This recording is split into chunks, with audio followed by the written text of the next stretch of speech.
12,000 feet above the world, where the air grows thin and the sky bleeds into infinite blue, there lived farmers who spoke to seeds in whispers. Their hands, weathered by frost and wind, carried stories older than empires, stories of a golden grain they called chisaya mama, the mother of all grains. Long before the world knew quinoa as a superfood, before it graced the tables of distant cities, it grew in silence on the Altiplano, that vast, windswept plateau, where Bolivia kisses Peru in the high Andes. Here, where oxygen is scarce and the earth is painted in shades of ochre and silver, indigenous farmers cultivated not just a crop, but a way of life that moved with the rhythm of seasons, the whisper of wind, and the patient turning of the stars. This is the story of Amaru, whose name meant serpent in the ancient tongue, and whose family had tended quinoa terraces for so many generations that their roots seemed to grow directly from the mountain soil. It is a story of quiet devotion, of hands that knew the exact moment when seeds were ready to rest in the earth, and of a people who understood that farming at such heights was not merely agriculture, it was prayer in motion. The year was 1420, in the heart of the great Inca Empire, when the world was vast and unknowable, and the Altiplano stretched endlessly under skies so clear they seemed to hold the very breath of the gods. In this place, where the temperature could plummet from the warmth of summer sun to bone-chilling frost in the span of a single day, quinoa grew like a miracle, hardy, patient, and supremely adapted to conditions that would defeat almost any other crop. Amaru would wake each morning before dawn, when the world was painted in shades of gray and silver, and the quinoa plants stood like silent sentinels in their terraced fields, leaves heavy with dew that would soon turn to ice crystals in the mountain air. He would step out from his stone dwelling, his feet bare against the cold earth, and breathe in the thin, sharp air that carried the scent of snow from distant peaks and the earthy promise of another day's work. The Altiplano was a world unto itself, a high desert plateau that sprawled across what would someday be called Bolivia and Peru, but which in Amaru's time simply was endless, austere, and beautiful in its severity. At an elevation where most of the world's crops would gasp and wither, quinoa thrived, its roots reaching deep into soils that were often more salt than earth, its leaves shimmering silver green in the relentless sun. Amaru's village clung to the slopes of ancient terraces that had been carved into the mountainside by his ancestors countless generations before. These terraces, called andenes, stepped down the hillside like giant stairs built for gods, each level carefully engineered to capture what little rainfall the high desert provided, and to create microclimates where different varieties of quinoa could flourish. The daily temperature swings were dramatic and constant. When the sun rose over the eastern peaks, painting the sky in shades of pink and gold, the air would warm quickly, sometimes reaching comfortable temperatures that invited the shedding of heavy llama wool cloaks. But when evening fell, as it did suddenly at this altitude, the temperature would plummet below freezing, turning the morning's puddles to ice and coating the quinoa plants in frost that glittered like crushed diamonds in the moonlight. Amaru had been born into this rhythm, as had his father Chuya, whose name meant clear water, and his father before him, stretching back through generations, whose names had become part of the oral tradition that was recited during planting ceremonies. The family's terraces were scattered across different elevations, each microenvironment suited to different varieties of quinoa, some that preferred the slightly warmer lower terraces, others that thrived in the harsh conditions near the snow line. Their home was built of fieldstone, with thick walls that provided insulation against the mountain cold and a flat roof where quinoa could be spread to dry after harvest. The interior was simple and functional, sleeping alcoves lined with soft vicuña blankets, storage spaces carved into the walls where sealed pottery vessels held precious seeds from each year's harvest, and a central hearth where a small fire of dried llama dung provided warmth and light during the long mountain evenings. Amaru's wife, Killa, whose name honored the moon goddess, was a master of the ancient knowledge that determined when to plant, when to tend, and when to harvest. She could read the signs in cloud formations, the behavior of vicuñas on the distant slopes, the phase of the moon, and the particular quality of morning frost that indicated whether a planting day would be auspicious. Her knowledge had been passed down through her female lineage, grandmother to mother to daughter, in an unbroken chain of wisdom that stretched back to the time when the first wild quinoa had been coaxed into cultivation on these very slopes. Their children, Inti, named for the sun, and Chaska, named for the dawn star, were learning the ways of quinoa with the patient attention that mountain life demanded. At 8 and 10 years old respectively, they already knew which varieties of quinoa could withstand the most frost, how to read the subtle signs that indicated when seeds were ready for planting, and how to move through the terraces without disturbing the careful irrigation channels that fed each level. The family owned 17 different varieties of quinoa, each adapted to specific conditions and each requiring slightly different care. There was the white quinoa that grew best on the middle terraces, producing seeds that would be ground into flour for the daily bread. There was the red quinoa that thrived in the harshest conditions near the snow line, its seeds prized for ceremonies and long-term storage. There was the black quinoa that grew in smaller quantities but was treasured for its exceptional nutritional properties and its deep, nutty flavor when toasted over the fire. Each variety had its own character, its own preferences, its own way of communicating readiness for planting or harvest. Amaru had learned to recognize these subtle communications through decades of careful observation.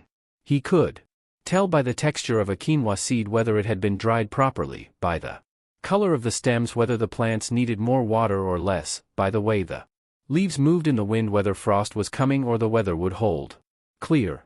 The tools of quinoa farming were simple but perfectly adapted to their purpose. The most important was the chaki taklla, a foot plow carved from hardwood with a sharp stone or metal tip. This ancient tool allowed a farmer to break the tough mountain soil, create furrows for planting, and work the narrow terraces without damage to the carefully constructed retaining walls. Amaru's chaki taklla had been his father's, and his father's before him, the wooden handle polished smooth by generations of hands, the metal tip worn to a perfect edge for slicing through the stubborn earth. The rawk'ana was a smaller tool, essentially a hoe with a thin wooden blade, used for weeding, harvesting tubers, and sowing small seeds. It was light enough to be used for hours without fatigue, yet strong enough to cut through tough mountain grasses and dig out deep-rooted weeds. The waqtana was a digging stick used for harvesting and for creating small holes for individual seeds. These tools represented a technology perfectly adapted to mountain farming. Lightweight for carrying up steep terraces, durable enough to last generations, and designed to work with the land rather than against it. Unlike the heavy plows used in lowland farming, which required draft animals and flat fields, these tools allowed farming on steep slopes where no large animal could work safely. The quinoa plants themselves were marvels of adaptation. Unlike wheat or corn, which were grasses that required abundant water and fertile soil, quinoa belonged to the goosefoot family, related to spinach and beets. Its leaves were broad and silvery, covered with tiny crystals that reflected the intense mountain sunlight and helped the plant conserve water. The seeds formed in large, loose clusters called panicles that could range in color from white to gold to deep red to black, depending on the variety. What made quinoa remarkable was not just its ability to grow at altitude, but its nutritional completeness. The seeds contained all the essential amino acids needed for human health, making it a complete protein comparable to meat or dairy. They were rich in iron, magnesium, and calcium, essential nutrients for people living in an environment where other protein sources were scarce. A person could live entirely on quinoa and remain healthy, which made it invaluable for mountain communities that might be cut off from trade for months during the harsh winter season. But perhaps most importantly, quinoa was sacred. The Inca called it chisaya, mama, the mother of all grains, and it played a central role in religious ceremonies throughout the empire.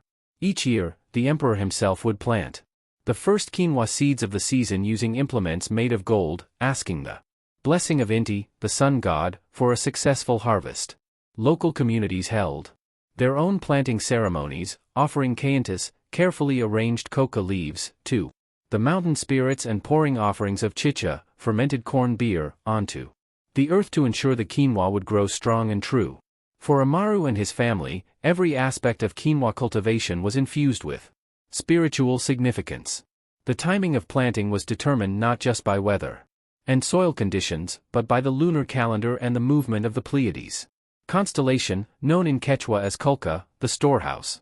The way seeds were handled, the prayers spoken over them, the direction they faced when planted, all Of these details mattered in a worldview where the boundary between the physical and spiritual realms was thin and permeable.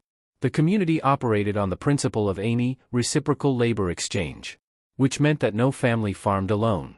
When it was time to prepare terraces for planting, families would work together, moving from one plot to another in a carefully coordinated dance of mutual support. When one family's fields were ready for harvest, the entire community would gather to help, ensuring that no precious seeds were lost to weather or wildlife. This system of reciprocal labor created bonds that went far beyond economics. Children learned not just how to farm, but how to be part of a community that functioned as a single organism, each family playing its part in the larger rhythm of mountain life. They learned to read not just the signs of weather and season, but the subtle social cues that indicated when help was needed, when to offer assistance, when to ask for it, and how to maintain the delicate balance of giving and receiving that kept the community functioning across generations. The landscape itself was a teacher. The high Altiplano, with its vast skies and distant horizons, instilled a sense of patience and perspective that was essential for successful farming at altitude. Weather patterns could be dramatic and unpredictable. A morning that dawned clear and warm could turn into a howling snowstorm by afternoon. Crops that looked promising could be destroyed by a single night of unexpected frost. But the same landscape that could be harsh and unforgiving could also be breathtakingly generous, producing abundant harvests when conditions aligned properly. Learning to read this landscape, to understand its moods and patterns, was the work of a lifetime. Amaru's knowledge of his fields was intimate and detailed. He knew which terraces caught the morning sun first and which held warmth longest into the evening, which plots were most vulnerable to frost and which were naturally protected by terrain features, where water flowed during the brief rainy season and where it pooled and collected. This knowledge was not written down in books or maps, but was carried in memory and passed from generation to generation through direct observation and practice. A young person learned to farm not by reading or studying, but by walking the terraces with experienced farmers, watching how they read the subtle signs of plant health, soil condition, and weather patterns, gradually developing the intuitive understanding that allowed successful farming in one of the world's most challenging environments. The day began in darkness, as it had for Amaru every morning for more than 40 seasons. In the thin air of the Altiplano, sound carried differently. Sometimes a vicuña's call would echo clearly from miles away, while at other times the silence was so complete it seemed to have weight and texture. On this particular morning, in the month that would later be called October, the air carried the scent of coming rain, though the sky remained a deep, star-filled black. Amaru stirred from sleep slowly, his body naturally attuned to the rhythms of high-altitude life where every movement required slightly more effort, where breathing itself was a conscious act. Beside him, Killa was already awake, as she always was, her internal clock calibrated to the needs of the household and the subtle signs that indicated the quality of each new day. She could tell from the sound of the wind whether it would be a good day for drying seeds, from the texture of the air whether frost would come early or late. The fire in the central hearth had burned down to glowing coals during the night, carefully banked to provide steady heat without consuming too much of their precious fuel supply. Killa rose silently and added a few pieces of dried llama dung to the coals, blowing gently until small flames danced upward, casting warm light across the stone walls decorated with ears of corn, bundles of herbs, and clay vessels painted with geometric patterns that told the stories of successful harvests. As the fire caught and began to warm the single large room that served as kitchen, workspace, and gathering place, the children began to stir in their sleeping alcoves. Inti, the older boy, emerged first, moving with the quiet efficiency that mountain life demanded.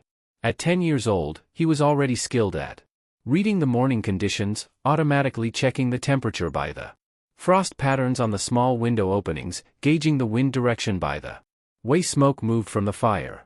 Chaska followed a few minutes later, her movements still heavy with sleep but her eyes immediately alert. At 8, she was already showing the intuitive understanding of plant life that would make her a master farmer in time. She could walk through the quinoa terraces and somehow sense which plants needed attention, which were struggling with disease or pest pressure, which were thriving and ready to produce abundant seed. The family's morning routine was efficient and purposeful, shaped by generations Of life at altitude where every calorie burned had to be justified by necessity. There was no waste of motion, no unnecessary conversation until the essential tasks were completed. First came the morning coca ceremony. Taklla arranged 3 perfect coca leaves in a fan pattern and offered them to the rising sun, asking for protection and blessing for the day's work. The children watched attentively, learning the precise movements and quiet words that maintained their connection to the spiritual forces that governed mountain life. Breakfast was simple but nourishing: quinoa porridge cooked with a small amount of precious salt traded from distant highlands, and chaki, dried llama meat, that provided protein and fat essential for maintaining energy at altitude. The porridge was thick and warming, the quinoa's nutty flavor enhanced by slow cooking over the llama dung fire. Each spoonful provided complete nutrition, all the essential amino acids, complex carbohydrates for sustained energy, iron to combat the effects of altitude, and magnesium to help with the body's adaptation to low oxygen levels. As the eastern sky began to show the first faint hint of dawn, Amaru stepped outside to begin his morning assessment of conditions. This daily ritual was crucial for successful farming at altitude, where weather could change rapidly and dramatically. He stood perfectly still for several minutes, allowing his senses to gather information about temperature, humidity, wind direction, and the subtle atmospheric pressure changes that indicated whether the day would bring sun, clouds, or the possibility of the violent afternoon thunderstorms that could destroy a crop in minutes. The air was still and cold, with that particular crystalline quality that indicated a clear day ahead. The stars were fading gradually, and the snow-covered peaks to the east showed the faintest blush of pink as they caught the first reflected light of the still hidden sun. The quinoa plants in the nearest terraces stood motionless, their leaves edged with frost that would melt within minutes of sunrise. From the behavior of the family's llamas, who stood calmly at the edge of their stone-walled corral, Amaru could tell that no predators had passed during the night and that the animals sensed no approaching storms. Today would be a good day for working in the fields. The growing season was at its critical midpoint, with some varieties of quinoa beginning to form the flower clusters that would eventually become seed heads, while others were still in their vegetative growth phase, building the root systems and leaf mass that would support seed production later in the season. As the sun finally crested the eastern peaks, sending long shadows across the terraced landscape, the temperature began to rise quickly. This rapid warming was characteristic of high-altitude environments, where the thin atmosphere provided little buffer against temperature extremes. Within an hour, the frost would be completely melted and the morning work could begin in earnest. Taklla emerged from the house carrying a bundle wrapped in hand-woven cloth. Their lunch of toasted quinoa, dried meat, and coca leaves for the traditional afternoon ceremony. She moved with the sure-footed grace of someone who had spent her entire life navigating steep terraces and uneven mountain terrain. Her clothing was practical and warm, multiple layers of llama wool woven in the complex patterns that indicated her family's heritage and status within the community, with a bright woven belt that not only provided support but displayed her skill as a weaver. The family set out together toward the terraces that would receive attention today. The path wound through carefully maintained stone walls that not only supported the terraced fields but created a complex system of microclimates. Each terrace faced a slightly different direction, caught the sun at a different angle, and was protected from wind by the arrangement of walls and the natural topography of the landscape. The terraces themselves were marvels of engineering that represented centuries of accumulated knowledge about mountain agriculture. Each level was perfectly graded to allow water to flow evenly across the planted surface without creating erosion. The retaining walls were built with carefully fitted stones that provided stability while allowing proper drainage. The soil in each terrace was a carefully prepared mixture of natural mountain soil enhanced with organic matter from llama manure and composted plant material. As they walked, Amaru pointed out details that the children needed to learn: which plants showed signs of optimal growth, which might be struggling with drainage issues, which varieties were most advanced in their development. This constant, informal education was how knowledge was transmitted in a culture without written language, through direct observation, hands-on experience, and the patient repetition of successful practices. The first task of the day was weeding. In the harsh environment of the Altiplano, Weeds were not just competitors for nutrients and water, they could harbor insects that would attack the quinoa, or they could alter the microclimate of a terrace in ways that made the quinoa more vulnerable to frost damage. Removing weeds required careful judgment, since some wild plants actually benefited the quinoa by attracting beneficial insects or providing natural pest control. Amaru worked with his chaki taklla, using the ancient tool to cut weeds at ground level without disturbing the quinoa roots. The work was rhythmic and meditative, requiring attention but not intense concentration, allowing his mind to wander through the accumulated knowledge of decades of farming. He noticed that the quinoa in this particular terrace was slightly more advanced than it had been in previous years at this time, a sign that the previous winter had been milder than usual, allowing the soil to warm earlier in the spring. Taklla worked alongside him with her smaller rawk'ana, targeting weeds that grew close to the quinoa plants where the larger tool could not reach safely. Her movements were precise and economical, wasted motion being a luxury that mountain life did not allow. She paused occasionally to examine individual quinoa plants, checking for signs of insect damage, disease, or nutritional stress that might require intervention. The children worked in the areas where the quinoa was most established and where their inexperience was least likely to cause damage to valuable plants. Inti focused on the stone walls themselves, removing weeds that had taken root between the carefully fitted stones and could eventually cause structural damage. Chaska gathered the pulled weeds into neat piles that would later be carried to the compost areas where they would decompose and eventually be returned to the terraces as organic matter. As the morning progressed and the sun climbed higher, the family moved through the terraces with the easy coordination of a team that had worked together for years. They communicated mostly through glances and gestures, each person understanding their role and the day's objectives without need for detailed discussion. This efficiency was essential in an environment where the growing season was short and weather could change unpredictably. Around mid-morning, they paused for a rest and a small meal of toasted quinoa seeds and made taklla, a tea made from coca leaves that helped combat the effects of altitude and provided a mild stimulant effect that made the mornings work more pleasant. They sat on a stone wall facing east, allowing the sun to warm their faces while they planned the afternoon's activities. From their vantage point on the terraces, they could see across the vast expanse of the Altiplano to the snow-covered peaks that formed the backbone of the Andes. Other farming families were visible working their own terraces, moving through the landscape like small figures in an immense natural amphitheater. Smoke rose from various points on the plateau, indicating households beginning to prepare the midday meal or processing grain in preparation for storage. The landscape was both austere and beautiful, painted in shades of gold and brown and silver that changed throughout the day as the sun moved across the sky and clouds cast moving shadows across the plateau. It was a landscape that demanded respect and patience, but which also provided everything necessary for life when approached with the right knowledge and techniques. After the rest, the family turned their attention to one of the terraces where quinoa would be planted in the coming weeks. This terrace had lain fallow for 2 seasons, allowing the soil to rest and accumulate nutrients. Now it needed to be prepared for planting, which meant breaking up the compacted soil, incorporating organic matter, and ensuring that the irrigation channels were clean and properly graded. Amaru began the heavy work of breaking up the soil with his chaki taklla. The foot plow was perfectly designed for this task, allowing him to use his body weight to drive the pointed tip deep into the earth, then lever up chunks of soil to break the packed surface.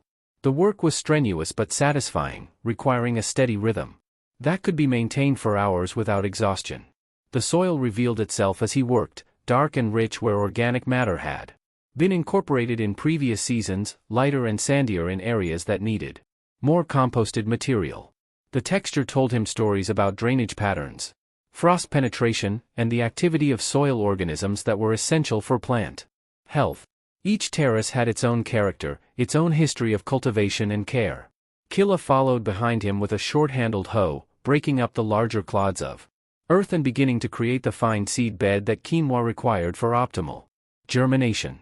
The children gathered stones that had worked their way to the surface during the winter freeze-thaw cycle, carrying them to the terrace edges, where they would be used to maintain and repair the retaining walls.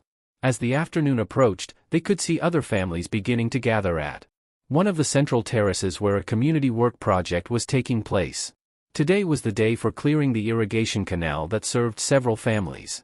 Fields, and the principle of Ani meant that everyone contributed labor to maintain the water systems that were essential for successful farming. The family finished their immediate tasks and walked to join the community gathering. About 20 adults and a similar number of children had assembled, bringing their own tools and a shared sense of purpose. The canal that needed attention was ancient, possibly built during the time of the wary people who had preceded the Inca in this region, and maintaining it required both technical knowledge and careful coordination. The work was organized by the community's water specialists, elderly farmers, who understood the complex hydraulics of mountain irrigation and who could direct the labor to achieve maximum benefit with minimum effort. The canal had to be cleared of accumulated sediment, repaired where winter frost had caused damage to the stone lining, and adjusted in places where ground movement had altered the gradient. Amaru joined the team of men working with taklla to excavate sediment that had accumulated in the canal over the past year. The work was hard and methodical, requiring careful attention to maintain the precise gradient that allowed water to flow smoothly without creating erosion too steep, and the water would rush through too quickly, cutting channels and undermining the stonework too gradual, and water would pool and stagnate, creating conditions for pests and diseases. Taklla worked with the other women to gather and haul away the excavated earth, which would be used to repair terraces where erosion had occurred during the previous rainy season. Nothing was wasted in this environment where every resource was precious and every improvement represented significant labor investment. The children formed their own work group, carrying smaller loads and learning by observation the techniques they would need to master as adults. They watched carefully as the elders demonstrated how to fit stones precisely into gaps in the canal walls, how to test the flow of water to ensure proper gradient, how to identify potential problems before they became serious damage.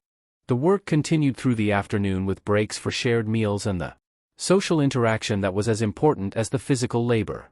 Stories were told, jokes were shared, news was exchanged between families whose terraces were scattered across different parts of the plateau.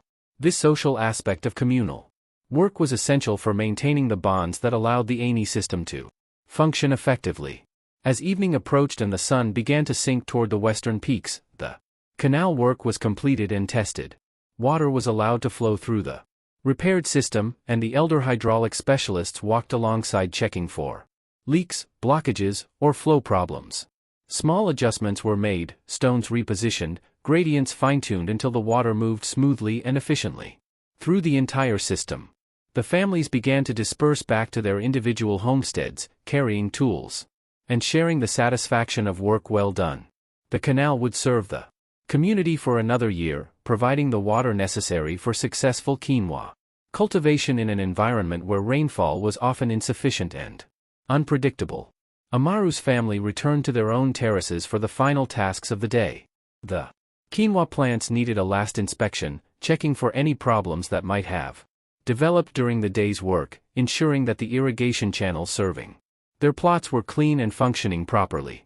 The late afternoon light was perfect for this kind of detailed observation, casting long shadows that highlighted subtle changes in plant health or soil conditions. As they worked through the final checks, the temperature began to drop rapidly. This was the signal to begin preparing for another freezing night, gathering any tools that needed to be protected from frost, checking that the irrigation water had been properly shut off to prevent freeze damage to the distribution system. The quinoa plants themselves were well adapted to these daily temperature swings. Their broad leaves would fold slightly as the air cooled, reducing surface area exposed to frost, while their efficient metabolism allowed them to continue growing despite conditions that would halt the development of most other crops. As darkness approached, the family gathered for the evening meal and the planning session that would determine the next day's activities.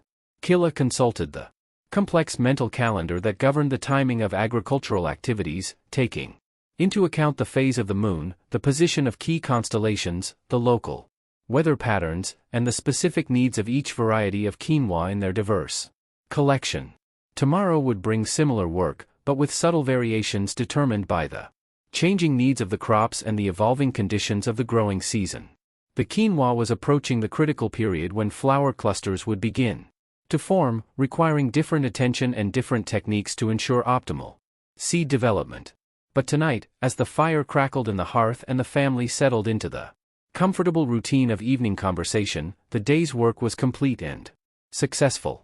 The quinoa grew slowly but steadily in its terraces, the irrigation water flowed cleanly through repaired channels, and the community bonds that supported their way of life had been strengthened through shared labor and common purpose. Outside, the stars emerged with startling clarity in the thin mountain air, and the Milky Way stretched across the sky like the scattered quinoa seeds of the gods. The constellation Culca, the Pleiades, rose in the east, its position confirming that the timing of the agricultural calendar remained true to the ancient knowledge passed down through countless generations of mountain farmers. In the quiet house, surrounded by the tools and traditions that sustained life at 12,000 feet above the world, Amaru felt the deep satisfaction that came from work done well in harmony with the land and the community. Tomorrow would bring its own challenges and rewards, but tonight there was rest, warmth, and the quiet confidence that came from living in balance with one of the world's most demanding but rewarding environments. 3 months had passed since the canal work, and the Altiplano had transformed under the patient persistence of the growing season. The quinoa plants had responded to careful tending and favorable weather, growing from tiny seedlings into robust plants that stood nearly as tall as young chaska, their broad leaves creating a silver-green canopy that shimmered in the mountain wind. Now, in the month that would later be called February, the harvest time had arrived. The seed heads hung heavy and golden on their stalks, swaying gently in the thin air with a soft rustling sound that seemed to whisper of completion and fulfillment. The daily temperature swings that had challenged the young plants throughout the growing season now served a different purpose, helping to dry and cure the seeds for optimal storage. Amaru stood at the edge of his highest terrace in the pre-dawn darkness, performing the ritual observation that had begun each day for more than 4 decades. But this morning felt different, charged with the anticipation that marked the culmination of a year's careful work. The air carried the dry, sweet scent of ripening grain, and the quinoa plants rustled with a sound like gentle rain when the wind moved through them.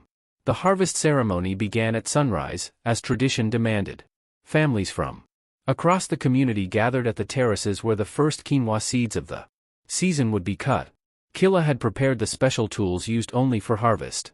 Ceremonial knives with handles carved from quinoa wood and blessed during the planting ceremonies months before. The eldest farmer in the community, a woman named Mama Anita whose bent frame belied her sharp eyes and steady hands, spoke the ancient words that honored Pachamama, the Earth Mother, for her generosity. She offered kintu, 3 perfect coca leaves arranged in a fan, to the 4 directions, asking the mountain spirits to bless the harvest and ensure that the seeds would provide nourishment through the coming year.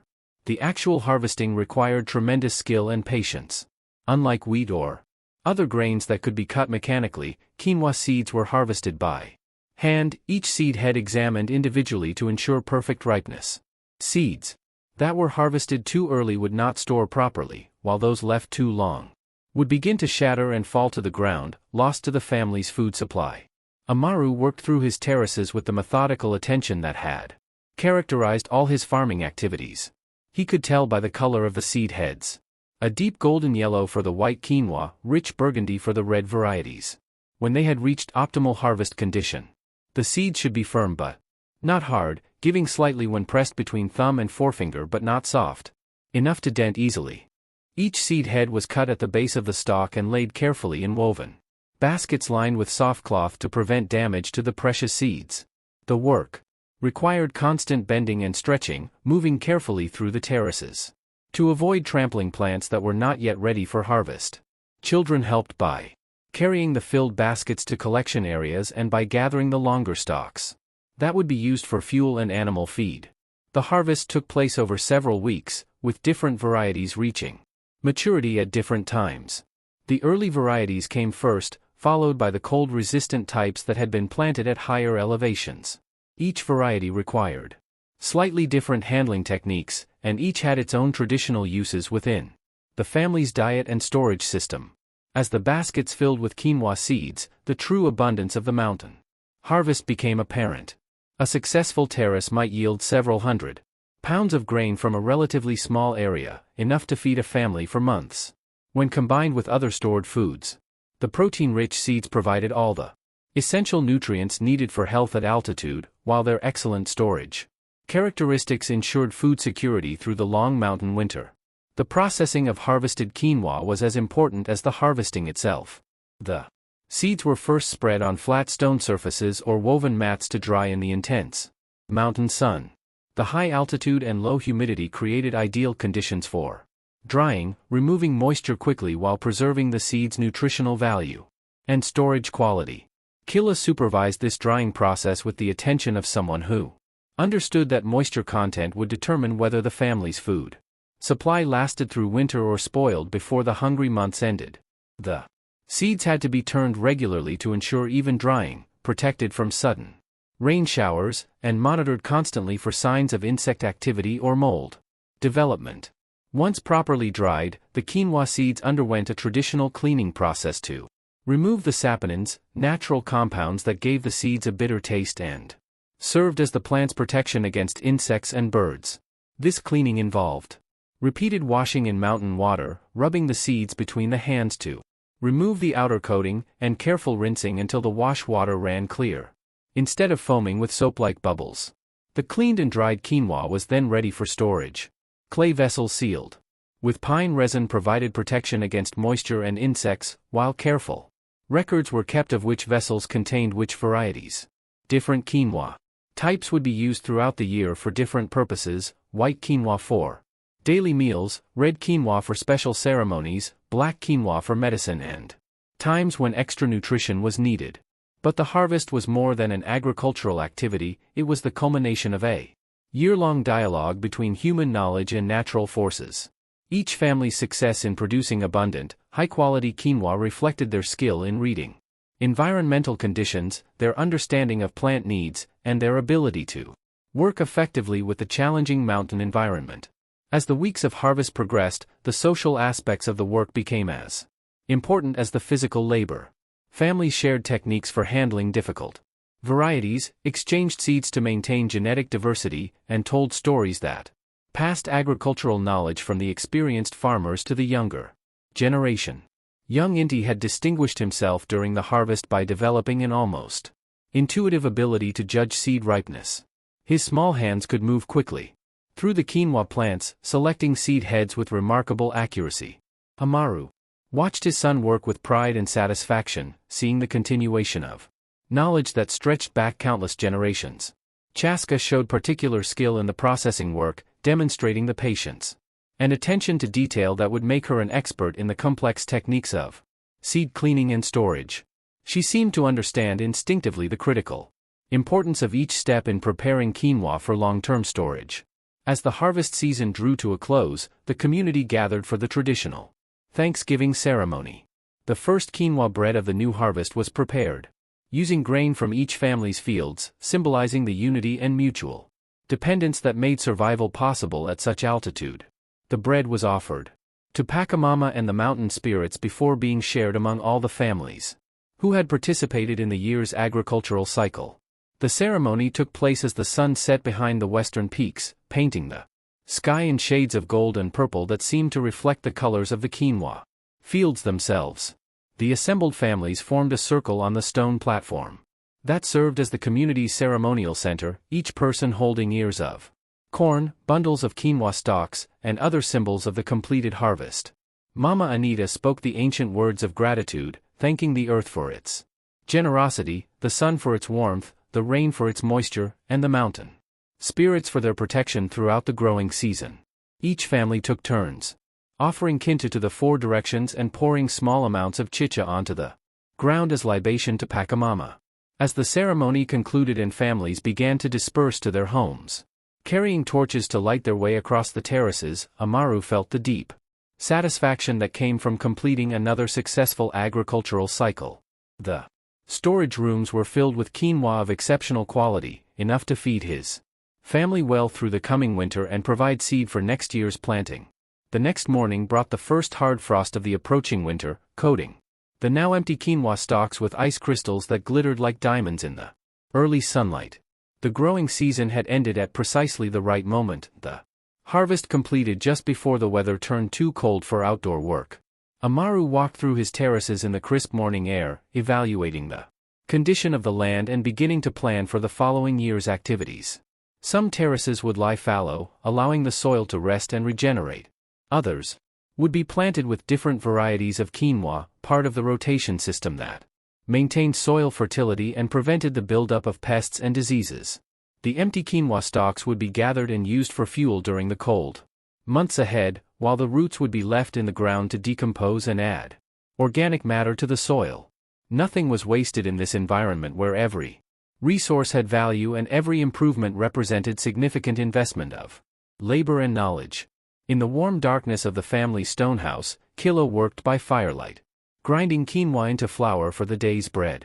The rhythmic sound of the grinding stone had accompanied mountain life for thousands of years, a constant percussion that marked the transformation of raw grain into daily sustenance. The flour was fine and pale, with the nutty aroma that distinguished quinoa from all other grains. The children sat nearby, practicing the songs and stories that preserved agricultural knowledge and cultural traditions. These oral texts contained detailed information about weather patterns, soil management, seed selection, and processing techniques, but they were embedded in narratives and poetry that made them easy to remember and pleasant to repeat. As winter settled over the Altiplano and the terraces disappeared under blankets of snow, the rhythm of life slowed to match the pace of the frozen landscape. But inside the warm houses, the work of maintaining culture and knowledge continued. Tools were repaired and maintained, plans were made for the following year's planting, and the accumulated wisdom of countless generations was passed from parents to children through the long mountain evenings. The quinoa stored in sealed clay vessels represented more than food, it was security, independence, and connection to the land that had sustained their people since time beyond memory. Each seed carried within it the genetic heritage of thousands of years of careful selection and adaptation, while each successful harvest confirmed the continuing validity of traditional knowledge in one of the world's most challenging environments. Spring would come again, as it always had, bringing with it the time for new planting, new growth, and new harvests. The cycle would continue, connecting past and future through the patient work of human hands guided by accumulated wisdom and deep understanding of the natural world. But for now, in the quiet depths of winter, there was time for rest, reflection, and the quiet satisfaction that came from work completed in harmony with the rhythms of mountain life. The quinoa slept safely in its storage vessels, ready to provide nourishment through the cold months and new life when planting time returned. With the warming sun outside, the wind moved across the snow-covered terraces with a sound like distant voices, carrying stories of other harvests, other seasons, other generations of farmers who had worked these same fields under these same stars. The mountain spirits watched over the sleeping land, guardians of the ancient knowledge that allowed human life to flourish in one of the earth's most austere and beautiful landscapes. In the flickering firelight, surrounded by the tools and traditions that sustained life. At 12,000 feet above the world, Amaru felt connected to the long chain of farmers who had preceded him and who would follow him in the endless work of coaxing abundance from the patient earth. The quinoa harvest was complete, but the larger harvest, of knowledge, community, and sustainable relationship with the land, continued through each generation, as steady and enduring as the mountains themselves. And in the gentle rhythm of Killa's grinding stone, in the soft voices of children learning ancient songs, in the crackling of the fire built from quinoa stalks, the quiet heartbeat of mountain civilization continued, marking time with the patient persistence that had allowed human culture to flourish in partnership with one of the world's most challenging and magnificent environments.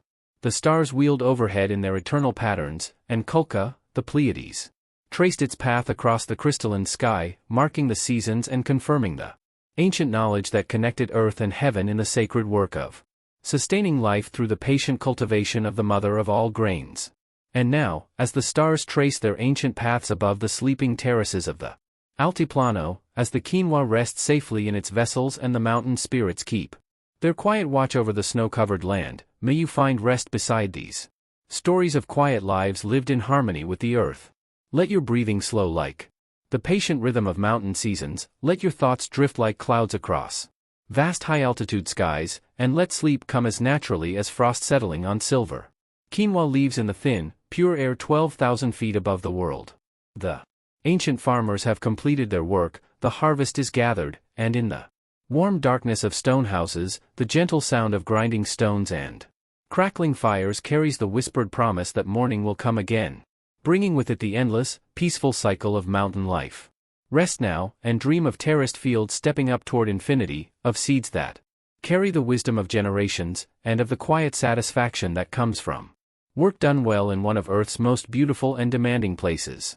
The quinoa sleeps, the mountains stand their eternal watch, and all is well in the high, silent world where patience and knowledge create abundance from stone and sky, and the endless generosity of the patient earth.